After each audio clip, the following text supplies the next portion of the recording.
시청자 여러분 안녕하십니까? 아침 한개입니다.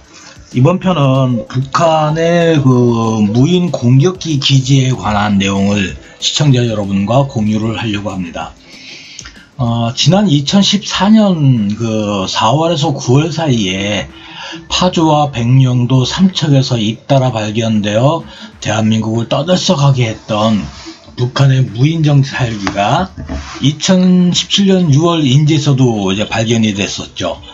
그것을 마지막으로 현 정권 기관인 지난 4년여간 단 한 대도 대한민국에서 발견되지 않고 있습니다. 북한이 더 이상 무인정찰기를 대한민국에 들여보내지 않아서일까요? 아니면 그간 북한의 무인기를 추가 발견을 했는데 정부와 군이 국민에게 발표를 하지 않은 것일까요? 그것도 아니면 우리가 북한의 무인기를 식별하여 격추시키지 못하고 있는 것이 아닐까요? 여러가지 의문점에 들고 있는 사안이어서 나름대로 몇 가지를 정리해서 시청자 여러분과 공유를 하려고 합니다.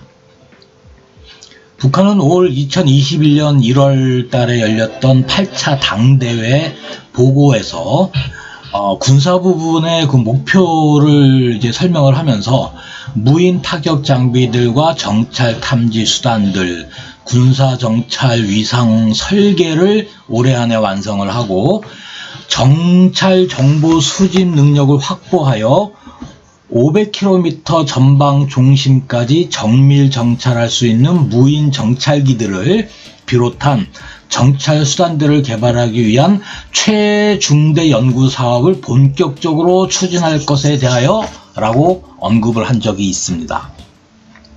2021년 북한군의 군사적 목표가 500km까지 중심 정찰을 할 수 있는 무인 정찰기를 개발한다라는 겁니다.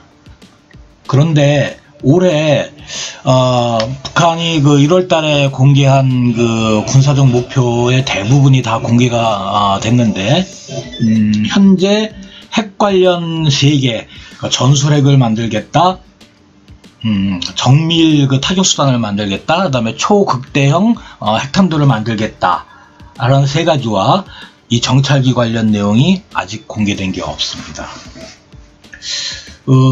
탄도미사일 도발 같은 경우에는 즉각적으로 이미지를 공개를 하고 관련 내용을 공개하는 북한이 무인기에 관련해서는 단 한 가지 내용도 공개를 하지 않고 있습니다. 결국 탄도미사일은 대외 선전용 성격이 강하고 무인기 같은 경우는 실질적인 전투 자산이라는 것을 방증하는 것이 아니겠느냐라고 생각을 합니다. 오늘 제가 공개하는 북한군 무인 공격기 기지는 평양 인근에 있는 증산군과 대동군의 경계에 있는 독좌 저수지에 있습니다.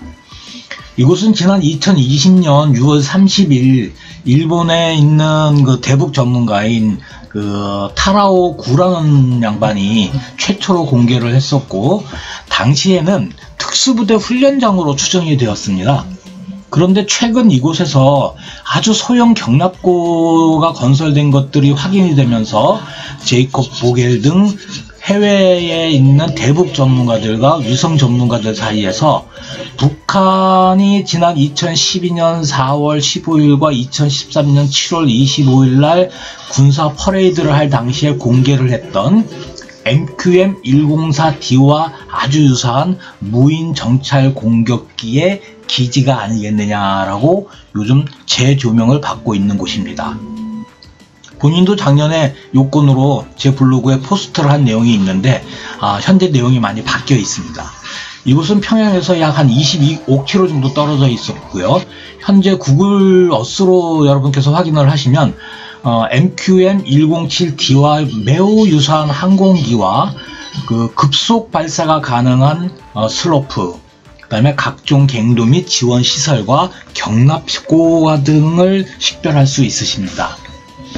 2019년 이전에 촬영된 위성사진과 최근 위성사진을 비교해보면 이곳은 2018년 말에서부터 2019년 초 사이에 건설을 시작한 것으로 판단을 할 수 있겠습니다. 여러가지 시설이 확인이 되지만 가장 의미 있는 곳은 1, 2, 3, 7, 8, 9, 11번 지역입니다.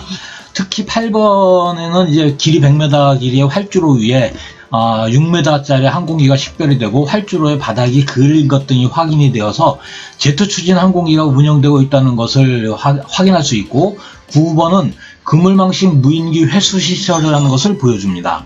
따라서 이곳이 북한군의 소형 정찰 무인기가 아니라 대형 공격 자살 무인기 기지라고 해외에서 판단을 하고 있는 근거가 되겠습니다. 11번 지역에서는 경납고가 확인이 됩니다.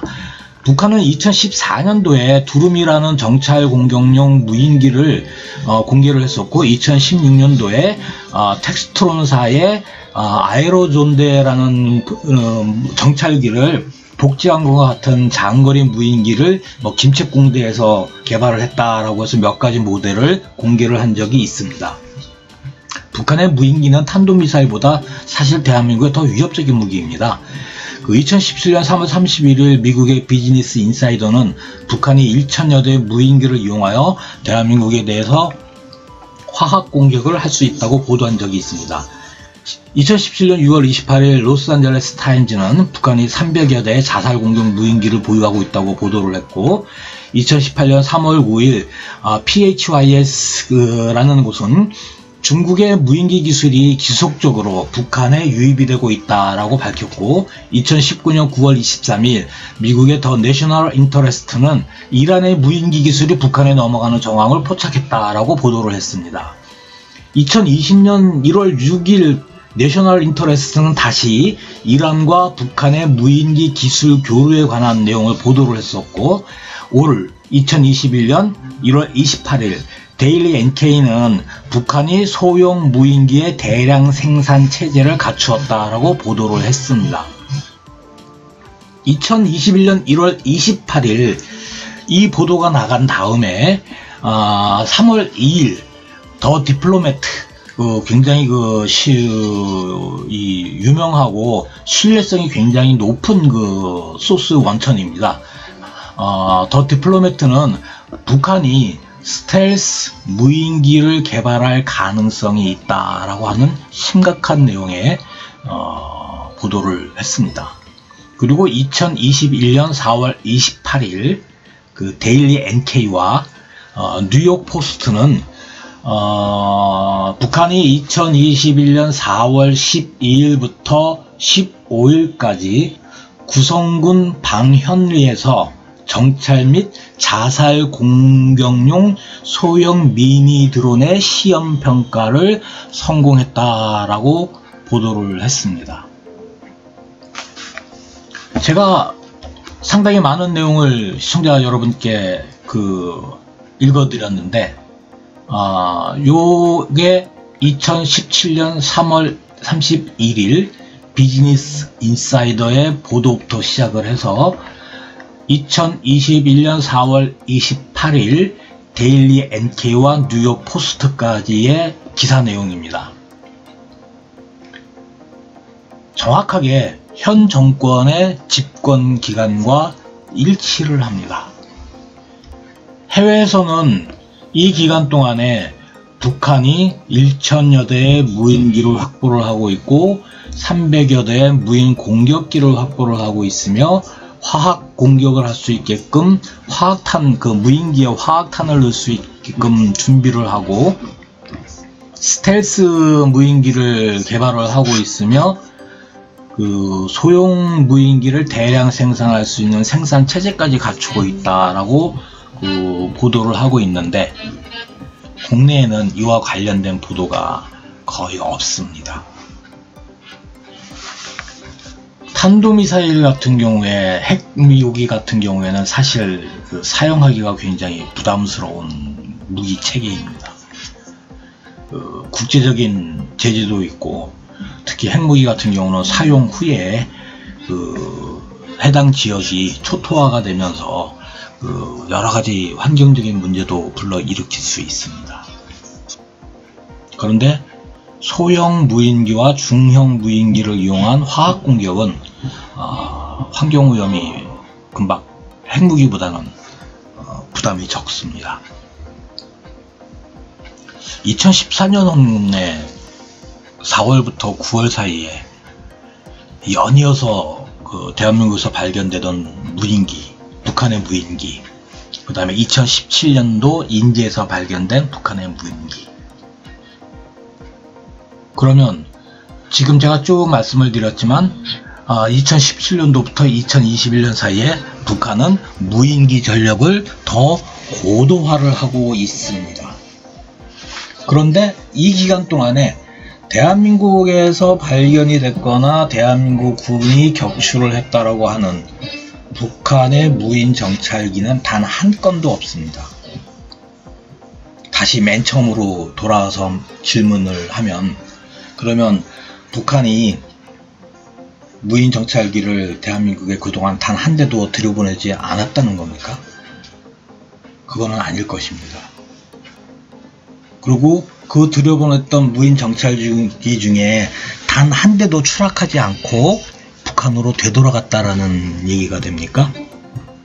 글쎄요, 그것도 아닐 것이죠. 그렇다면 무엇일까요? 북한은 무인기에 대해서 아주 지금 굉장한 이 투자를 하면서 개발을 하고 대한민국에 대해서, 대한민국 국민을 향해서 화학탄까지 사용할 의도가 있는 것처럼 지금 해외에서는 보도가 나오고 있는데, 우리 대한민국 국민들은 탄도미사일에만 너무 지금 집착을 하고 있는 것 같습니다. 탄도미사일보다 더 우리의 안보를 위협하고 우리의 생명을 위협하는 게 북한의 소형 무인기입니다. 이 소형 무인기에 대해서 왜 그동안에 우리가 관심을 그렇게 표명하지 않고 관심을 갖지 않았는지 한번 조금 더 반성을 해야 될 그런 필요성이 있고, 조금 더 우리가 국가 안보에 대해서 많은 생각을 좀 해야 될 것 같습니다. 오늘은 여기까지 하겠습니다. 감사합니다.